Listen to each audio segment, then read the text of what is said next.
60 साल से एक भी भंडारी समाज का सीएम नहीं हुआ। एक सीएम हुआ केवल 2.5 साल के लिए, एक भी सीएम नहीं हुआ। कास्टिज्म मैं नहीं कर रहा, कास्टिज्म ये दोनों पार्टियां कर रही हैं, जिन्होंने भंडारी समाज को केवल वोट लेने के लिए इस्तेमाल किया और उसके बाद उनको उठा के फेंक देते हैं।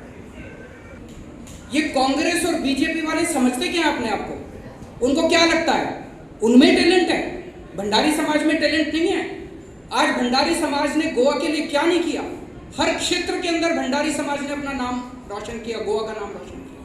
भंडारी समाज से वकील बनते हैं, इंजीनियर बनते हैं, डॉक्टर बनते हैं, पायलट बनते हैं, हर बनते हैं। तो ये लोग, इनको लगता है कि केवल कांग्रेस और बीजेपी के पास टैलेंट है। हर समाज में टैलेंट होता है, भंडारी समाज में भी टैलेंट है, ब्राह्मण समाज में भी टैलेंट है, एससी समाज में भी टैलेंट है, सब समाज में टैलेंट है। तो अगला सीएम भंडारी समाज का होगा और देखना ऐसा व्यक्ति होगा जो कास्टिज्म नहीं करेगा, सबका भला करेगा, गरीबों का भला करेगा, सारे समाज का भला करेगा, एक किसी कास्ट का भला नहीं करेगा, सभी धर्मों का भला करेगा और पूरे गोवा को आगे लेके जाएगा। एक मुझे बताया गया कि सरकार पॉलिसी बनाती है, ऑटो टैक्सी वाले से पूछा नहीं जाता, ऐसी पॉलिसी बना दी जाती है कि जिसकी वजह से आप सब लोगों को बड़ी तकलीफ होती है। तो हम एक कॉरपोरेशन बनाएंगे, उस कॉरपोरेशन में 1-2 अफसर होंगे और बाकी सारे ऑटो वाले और टैक्सी वाले होंगे, वो चलाएंगे उस कॉरपोरेशन को, वो बनाएंगे गोवा के टैक्सी वालों की पॉलिसी। गोवा के टैक्सी वालों की पॉलिसी कोई पॉलिटिशियन और कोई ब्यूरोक्रेट अफसर बैठ के नहीं बनाएगा, गोवा की पॉलिसी गोवा के टैक्सी वाले बनाएंगे। दिल्ली के अंदर अभी पिछले साल हम लोगों ने टैक्सी वालों का, ऑटो वालों का किराया बढ़ाया। वो जो कमेटी थी जिसने किराया बढ़ाया, उसमें 2 ऑफिसर थे, बाकी सारे टैक्सी वाले और ऑटो वाले थे। उन्होंने डिसाइड किया कि किराया क्या होना चाहिए। ऐसे ये कॉरपोरेशन बनाएंगे तो ऐप होना चाहिए नहीं होना चाहिए ये आप तय करेंगे, रेट क्या होना चाहिए, आपका फेयर कितना होना चाहिए ये आप तय करेंगे, फेयर साल में कितनी बार बढ़ाना चाहिए ये आप तय करेंगे। पूरे टैक्सी के पूरे सेक्टर को आप लोग डिसाइड करेंगे, टैक्सी के लोग डिसाइड करेंगे। किसी टैक्सी वाले का एक्सीडेंट हो जाता है, उसके इलाज का पूरा खर्चा गोवा सरकार देगी, उसका फ्री में इलाज करवाया जाएगा, उसके इलाज का पूरा खर्चा गोवा सरकार देगी। जैसे दिल्ली के अंदर हमने पूरा सिस्टम फेसलेस कर दिया, आपको ट्रांसपोर्ट डिपार्टमेंट में आरटीओ दफ्तर में जाने की जरूरत नहीं है, वही दिल्ली वाला सिस्टम गोवा में भी लागू करेंगे। केवल फिटनेस के लिए आपको साल में 1 बार गाड़ी लेके जानी पड़ेगी, नहीं तो आपको आरटीओ दफ्तर जाने की जरूरत नहीं है। सारे सिस्टम को ठीक करेंगे ताकि आपको किसी को रिश्वत ना देनी पड़े, आपको किसी पुलिस वाले को, किसी ट्रांसपोर्ट वाले को, किसी भी अफसर को रिश्वत देने की जरूरत नहीं पड़नी चाहिए। सारे रूल्स और सारा सिस्टम हम ठीक करेंगे। गोवा सरकार ने हाईकोर्ट के अंदर टैक्सी वालों का पक्ष नहीं रखा, इसलिए वो ऑर्डर आप लोगों के खिलाफ आ गया, ऑल इंडिया टूरिस्ट परमिट का जो मीटर वाला ऑर्डर है।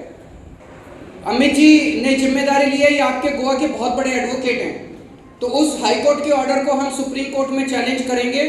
मुझे उम्मीद है अगले हफ्ते तक हम लोग सुप्रीम कोर्ट में इस ऑर्डर को चैलेंज कर देंगे और सुप्रीम कोर्ट में आपको अच्छा बड़ा वकील देंगे।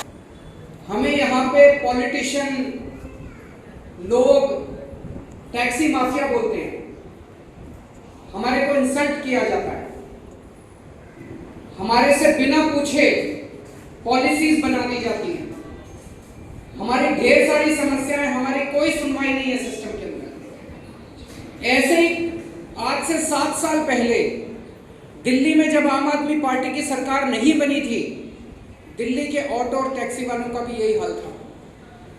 दिल्ली के ऑटो और टैक्सी वालों को भी बोलते थे ऑटो माफिया आई है, टैक्सी माफिया आई है।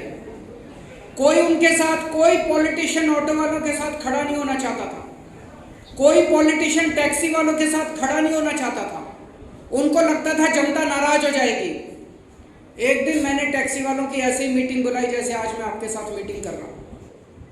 अगर ये माफिया हैं तो इनके तो बड़े बड़े बंगले होने चाहिए, इनके तो बड़ी बड़ी गाड़ियां होनी चाहिए।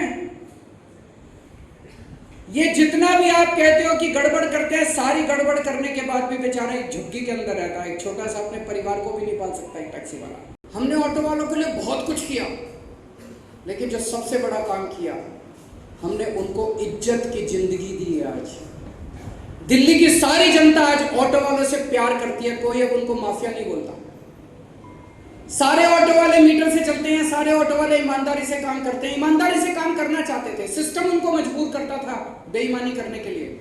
जितने कानून के अंदर गड़बड़ियां थी, जिसकी वजह से पुलिस वाले, ट्रांसपोर्ट वाले पैसे लेते थे, हमने सारे कानून बदल दिए। हमने उनके फेयर बढ़ा दिए, किराया बढ़ा दिया कि वो ईमानदारी से काम कर सकें। हमने उनका आरटीओ दफ्तर उनको जाना पड़ता था, हमने पूरा सिस्टम फेसलेस कर दिया। अब सब कुछ ऑनलाइन होता है। किसी भी ऑटो वाले को केवल फिटनेस के लिए जाना पड़ता है, अपना ऑटो लेके, टैक्सी लेके फिटनेस के लिए एक बार जाना पड़ता है, और कोई काम कराने के लिए आपको किसी दफ्तर जाने की जरूरत नहीं है। सारा का सारा काम हमने ऑनलाइन कर दिया। एक अलग से टेलीफोन नंबर जारी कर दिया, अगर किसी ऑटो वाले को कोई दिक्कत हो उस पर फोन करो, आपका काम घर बैठे होता है, आपको कहीं जाने की जरूरत नहीं पड़ती। फिटनेस फीस जो है वो हमने ऑटो वालों की माफ कर दिया, कोई फिटनेस फीस नहीं देते, 0 फिटनेस फीस लगती है। कोरोना के टाइम में हमने पहली वेव आई, 5-5 हजार रुपए, क्योंकि ऑटो टैक्सी वालों को काम खत्म हो गया था, उनके घर में बच्चे भूखे मरने लग गए थे। हर एक के अकाउंट में 5-5 हजार रुपए हमने दिल्ली सरकार ने डलवा दिया। दूसरी वेव आई, फिर से 5-5 हजार रुपए हमने उनके अकाउंट में डलवा दिए। पूरे देश में कोई सरकार नहीं है जिसने अपने ऑटो वालों के लिए 5-5 हजार रुपए डलवाए। मैं समझता हूं पूरे देश में अकेला पॉलिटिशियन हूं जो ऑटो वालों को अपना भाई मानता है, टैक्सी वालों को अपना भाई मानता है। गोवा की जनता से मैं अपील करना चाहता हूं कि आप इन ऑटो और टैक्सी वालों को अगर माफिया बोलते हैं तो पूरे सिस्टम को समझने की कोशिश कीजिए। माफिया वो पॉलिटिशियन है जिन्होंने गोवा को लूटा है, माइंस को लूटा है, माइनिंग लूटते हैं ये लोग, अस्पतालों में लूटते हैं ये लोग, हर चीज लूटते हैं, गोवा का सारा पैसा लूट लिया इन लोगों ने। ये ऑटो टैक्सी वाले माफिया नहीं है, ये लोग तो बेचारे विक्टिम हैं। इन लोगों को तो, इनका तो खून चूसते हैं ये पॉलिटिशियंस। हम मिलकर लड़ेंगे इस लड़ाई को।